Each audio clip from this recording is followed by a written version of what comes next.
Unida de Canadá.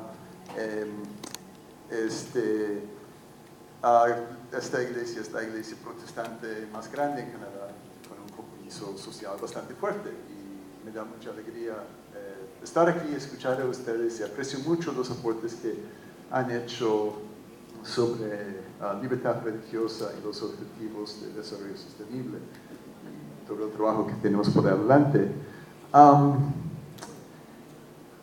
En las conversaciones sobre libertad religiosa en Canadá hemos aprendido algunas cosas. Uno tiene que ver con otras libertades, otros derechos. Por ejemplo, durante el gobierno anterior, hasta 2015, el gobierno tenía un embajador para libertad religiosa.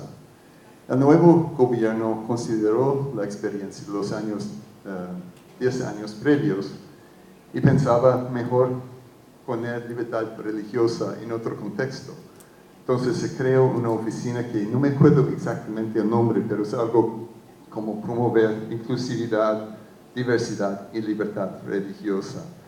Entonces, en las reuniones tenemos gente de las iglesias y otras organizaciones religiosas, junto con organizaciones que muchas veces son afectadas por actitudes o comportamientos religiosos, discriminatorias muchas veces. Entonces, estamos allá, iglesias, grupos religiosos de otras tradiciones, las mujeres, las organizaciones feministas, las organizaciones LGBT y otras diversidades étnicas en el país.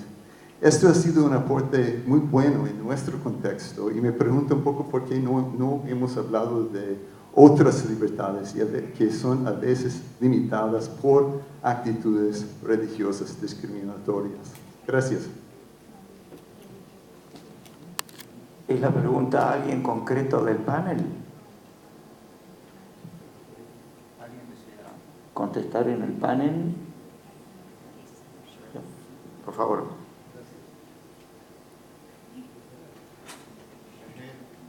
Thank you. It's a very, very important question. I think all the panelists, in some sense, touched upon that when we spoke about religious freedom being foundational.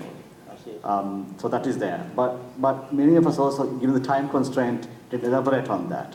And many also referred to the fact that there can be religion used for bad purposes. Some of us referred to violence in the name of religion. I referred to harmful practices. So there is, as I say, in the conception of as a universal human right, the right to believe whatever you want to believe, no matter what it is, but the manifestation has to be peaceful. It cannot infringe on the rights of others, and therefore we have to bear in mind that while we should respect everybody's right to believe what they want without any interference, the manifestation of it cannot be in ways that destroy or undermine the rights of others. That's why we require a holistic conception of the right to freedom of religion or belief. I mentioned that there is a claim to equality in the human right to freedom of religion or belief. In other words, everybody is equal, including men and women.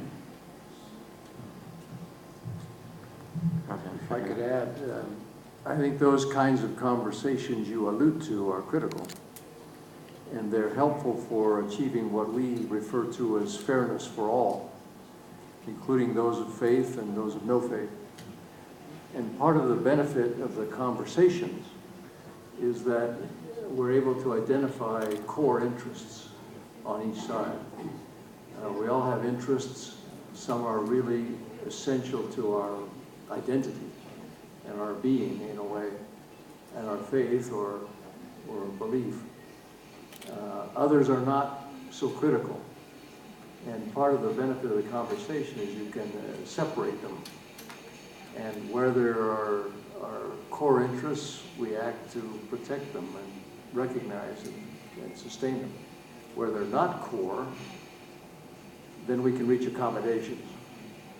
And we don't have to be at loggerheads or fighting each other in things that where it's not really a challenge to our faith or our identity on any party, on the part of any party, but it takes goodwill to separate core from not so core, and it takes a lot of conversation.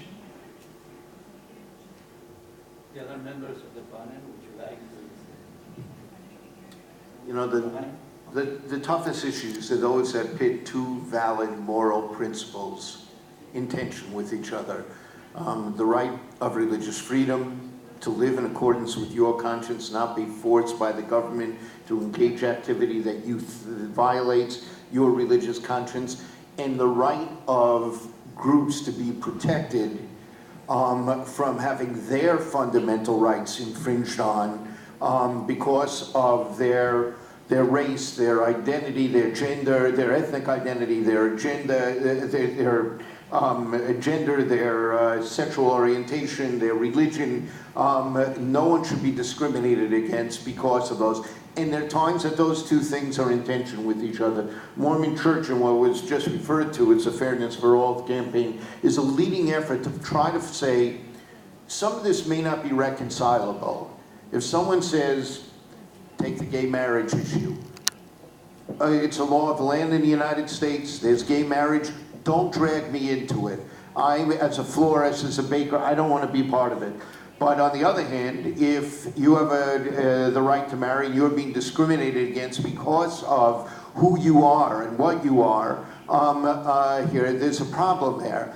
And there are ways that you can find common ground on much of this.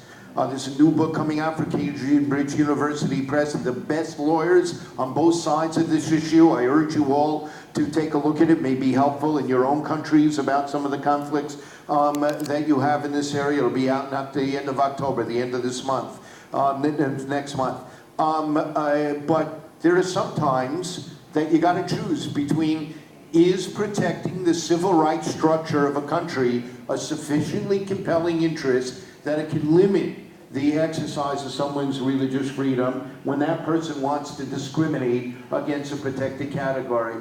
And I think in most democratic countries, the answer is going to be yes. But it should be done in a way that imposes the least limitation on the religious claims that are involved. Elena o Lorena, ¿algún comentario?